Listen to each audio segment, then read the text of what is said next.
नमस्कार, मी सुनीता, सुनीताज किचन मराठीमध्ये तुमचं खूप खूप स्वागत। आज आपण करणार आहोत दिवाळी विशेष भागामध्ये करंजी। पारंपरिक पद्धतीने सारण तयार करून आज आपण करंजी करणार आहे। सुरुवातीला आपण करंजीच्या पारीसाठी लागणारे जे काही पीठ आहे ते मळून घेऊया। चला तर मी काय तयारी केली आहे करंजीसाठी ती पण मी तुम्हाला दाखवते। करंजीचं सारण बनवण्यासाठी मी 2 वाट्या बारीक रवा घेतलेला आहे, जो बारीक असतो तो घेतलेला आहे, जाडवाला नाही घेतलेला आहे। नंतर त्याच वाटीने 4 वाट्या खोबरं घेतलं आहे किसलेलं। नंतर त्याच वाटीने 2 वाट्या साखर घेतलेली आहे, चारोळ्या घेतल्या आहे, बेदाणे, बदाम, काजू, साजूक तूप, मीठ आणि वेलची पूड आणि त्यामध्ये एक जायफळ जे आहे ते घेतलेलं आहे। आणि पारी जी बनवणार आहे आपण करंजीची त्याचं पीठ जे आहे ते मळायला इथे मैदा घेतलेला आहे। तर एक फिक्स वाटी घेऊन तिच्या साहाय्याने मी सर्व साहित्य आहे ते घेतलेलं आहे। तर सुरुवातीला आपण करंजीसाठी जी पारी आहे त्या पारीचं जे पीठ आहे ते आधी मळून घेऊया। करंजीची पारी बनवण्यासाठी जे पीठ मळायचं आहे त्यासाठी मी हा जो मैदा आहे तो या परातीमध्ये घालून घेते। जेवढं तुमचं सारण आहे त्या हिशोबाने तुम्ही मैदा घ्यायचा आहे त्याच्यासाठी। आणि त्यामध्ये आपण चवीपुरतं मीठ घालणार आहोत।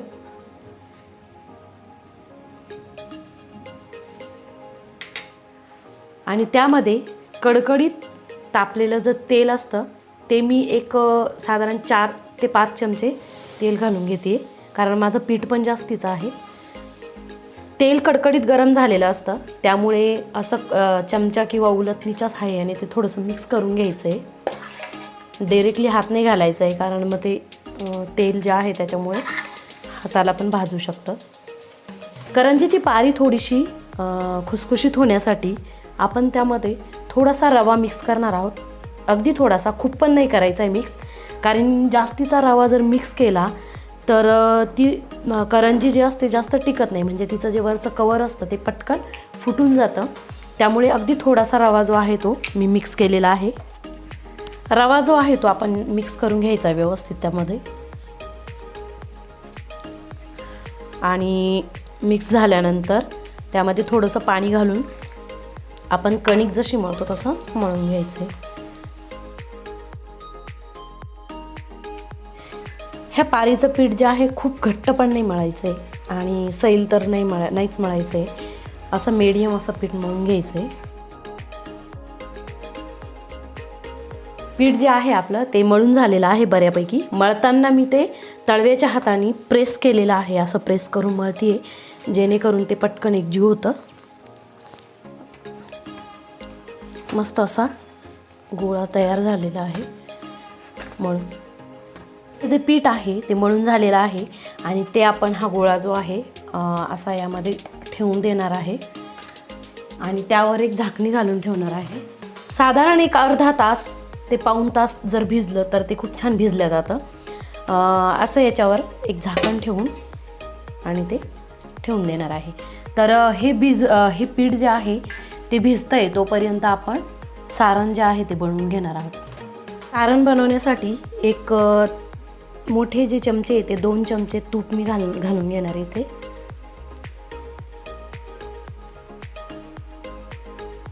रवा भाजण्यासाठी मोठे 2 चमचे आणि लहाने असतील तर मग 4 ते 5 चमचे तूप जे आहे तुम्ही घालून घेऊ शकता। आणि त्यावर कमी गॅसवर हा जो रवा आहे तो छान गोल्डन रंगावर भाजून घ्यायचा आहे।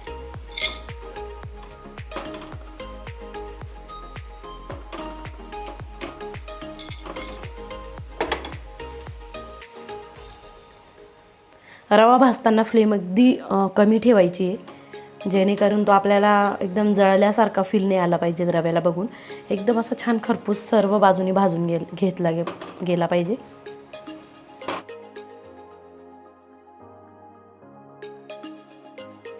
या ठिकाणी रवा आपला पूर्ण भाजून झाला आहे, छान त्याला गुलाबी रंग आला आहे आणि एकसारखं असं फिरवत राहिल्यामुळे त्याचा रंग जो आहे तो छान आलेला आहे।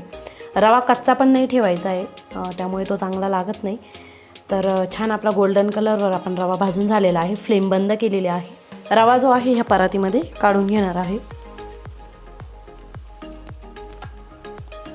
रवा आपला भाजलेला आहे आणि आता आपण खसखस जी आहे ती थोडीशी गरम करून घेणार आहोत. जास्त भाजायची नाही आहे, फक्त गरम करून घ्यायची.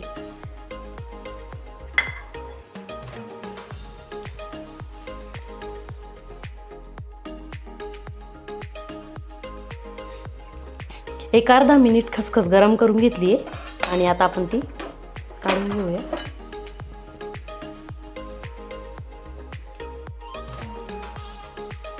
खसखस नंतर आपण चारोळ्या ज्या आहेत त्या भाजून घेऊया.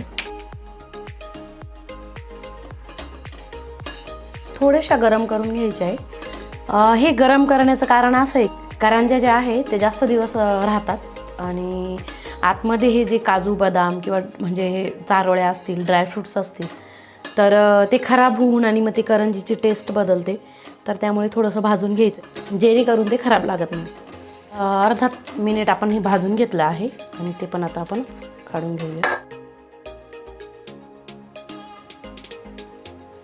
1-2 चमचे गावरान तूप जे आहे, साजूक तूप घालून घेतलं आहे. त्याच्यावर हे बदाम, काजू आणि थोडेसे गरम करून घ्यायचे हे ड्रायफ्रूट्स.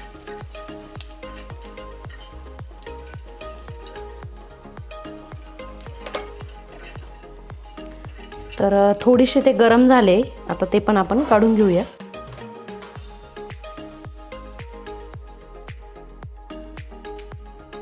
स्टीलच्या कढईमध्ये पटकन भाजल्या जातात, त्यामुळे मी गॅसची फ्लेम पण बंद केली आहे आणि राहिलेले जे बेदाणे आहेत ते पण मी आता त्या कढईमध्ये भाजून घेते.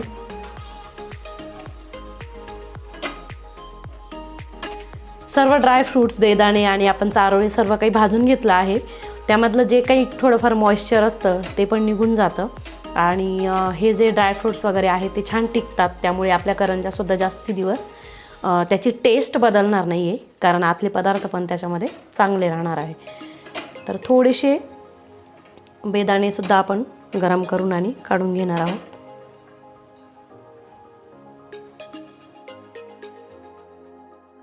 आता या कढईमध्ये आपण खोबरं जे आहे ते पण आपलं थोडंसं गरम करून घेणार आहोत. जास्तीचं रेड नाही करायचं आहे, म्हणजे लाल लाल नाही करायचं आहे, जेणेकरून त्याची टेस्ट बदलून जाईल.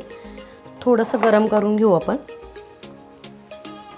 खोबरं जे आहे थोडंसं गरम जर करून घेतलं ना तर जरी ते खवट पडण्याचं शक्यता कमी असते आणि करंजीची टेस्ट पण बदलत नाही. थोडंसं गरम करून घ्यायचं आहे त्यातलं मॉइश्चर निघेपर्यंत.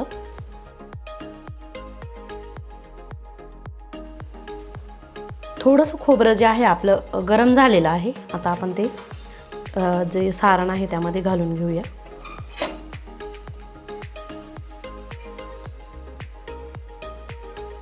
सर्व साहित्य आपलं भाजून आणि घेतलं आहे सारणासाठी.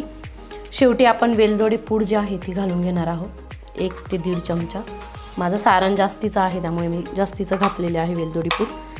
नंतर हे जायफळ जे आहे मोठ्या साईजचं आहे, त्यामुळे मग मी थोडंसं ते किसून घेते.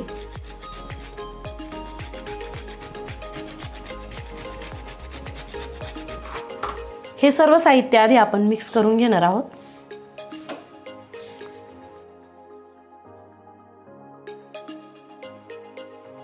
आता हे सारण छान मिक्स केलेलं आहे आणि कोमट पण झालेलं आहे. तर यामध्ये आपण पिठी साखर घालून घेणार आहोत.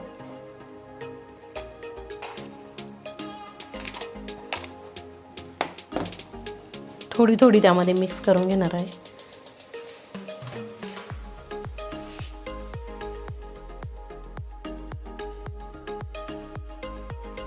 करंज्यांसाठीचं रवा खोबऱ्याचं जे काही सारण आहे ते आता तयार आहे आणि आता आपण पीठ जे आहे त्यापासून पारी कशी तयार करायची ते बघूया.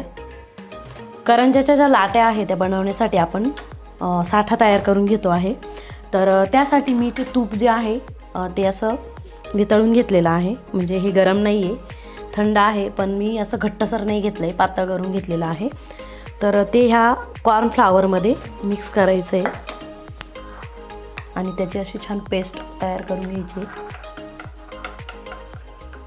जर कॉर्नफ्लॉवर अवेलेबल नसेल तर तुम्ही या ठिकाणी साठा लावण्यासाठी मैदा पण घेऊ शकता, पण कॉर्नफ्लॉवरने थोडासा कुरकुरीतपणा जो आहे तो येतो.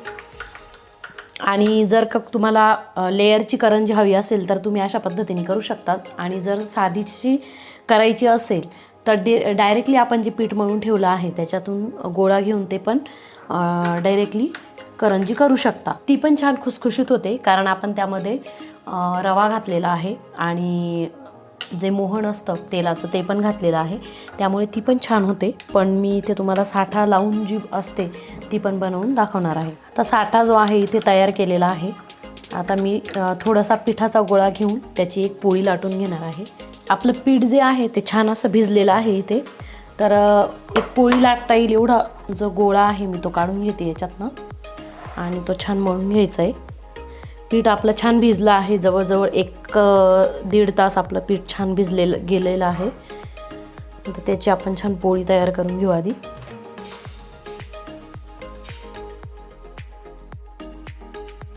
पोळी तयार करून झालेली आहे. त्याला आता अशा पद्धतीने आपण हे जे साठा बनवून ठेवलेला आहे तो लावून घ्यायचा आहे.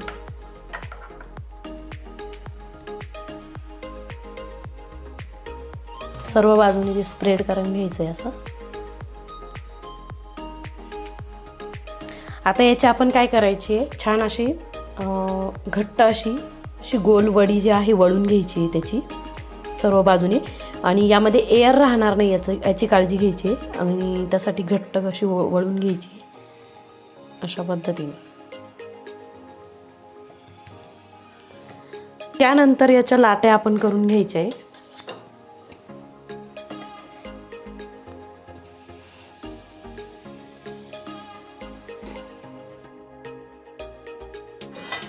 तर अशा पद्धतीने आपण त्या करून घ्यायच्या आहे.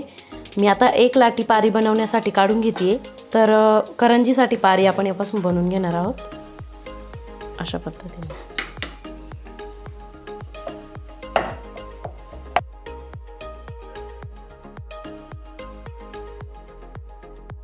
करंजीसाठी पारी तयार आहे. आता मी आधी साच्याच्या बनवून दाखवते.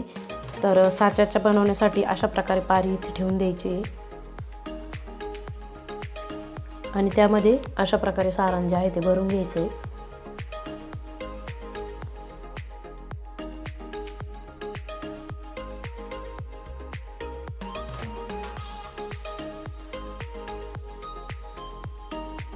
आणि ह्या करंजीला असं पाणी फिरवून घेतल्यानंतर ही जे पाता आहे वरच्या बाजूची जी काही अर्धा भाग आहे तो असा थोडासा खेचून आणि मग त्यावर टाकायचा आहे, जेणेकरून जेव्हा आपण साच्यामध्ये दाबतो तर इथला भाग जो आहे तो कट होत नाही. त्यामुळे थोडीशी खेचून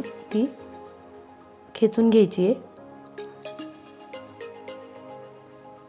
आणि ती लॉक करायची आणि ह्या बाजूने थोडंसं प्रेस करून घ्यायचं आहे.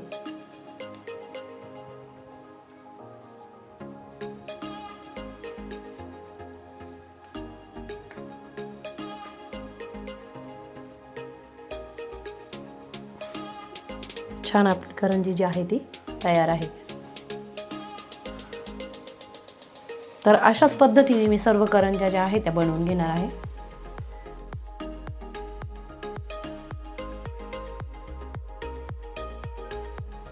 तर अशा पद्धतीने मी थोड्या करंज्या ज्या आहेत तयार करून घेतलेल्या आहे आणि छान एकसारख्या त्या तयार झालेल्या आहे.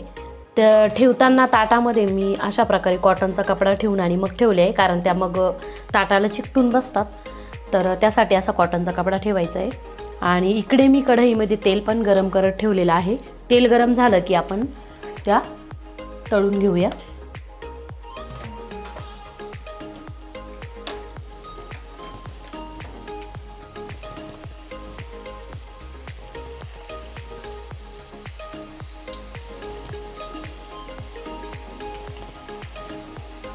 तर ह्या पण आपल्या तळून झाल्या आहे, त्या आपण काढून घेऊया.